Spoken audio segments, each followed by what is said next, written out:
விருதுநகர் மாவட்டம் சாத்தூர் அருகே பட்டாசு ஆலையில நேரிட்ட வெடி விபத்துல பெண் உட்பட 8 தொழிலாளர்கள் உயிரிழந்த நிலையில மேலும் 5 பேர் படுகாயங்களோட மருத்துவமனையில அனுமதிக்கப்பட்டிருக்காங்க. சிவகாசியைச் சேர்ந்த கமல்குமார் என்பவர் சாத்தூர் அருகே உள்ள சின்னகாமன்பட்டியில் பட்டாசு ஆலை நடத்தி வராரு.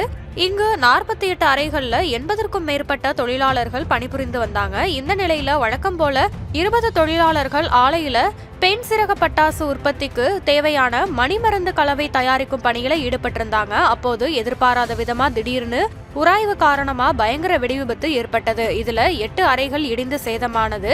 தகவல் அறிந்து வந்த தீயணைப்பு வீரர்கள் தீய அணைத்து இடிபாடுகள்ல சிக்கியவர்களை மீட்டு மருத்துவமனைக்கு அனுப்பி வைத்தாங்க. இந்த விபத்துல இந்த பெண்கள் உட்பட 8 பேர் உயிரிழந்தாங்க.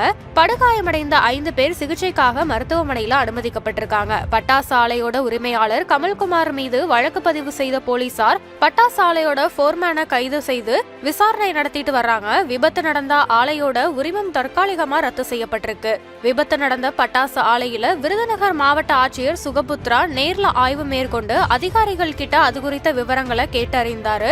பட்டாசு ஆலையில விதிமீறல் நடந்திருப்பதால கடுமையான நடவடிக்கை எடுக்கப்படும் அப்படின்னு மாவட்ட ஆட்சியர் எச்சரிக்கை விடுத்திருக்காங்க. இந்த பகுதிகளில் செயல்பட்டு வரும் பட்டாசு ஆலைகள்ல இப்படி தொடர்ந்து அடிக்கடி வெடி விபத்துகள் ஏற்படுறதுனால அந்த பகுதி மக்கள் ரொம்பவே பயத்துல ஆழ்ந்து இருக்காங்க.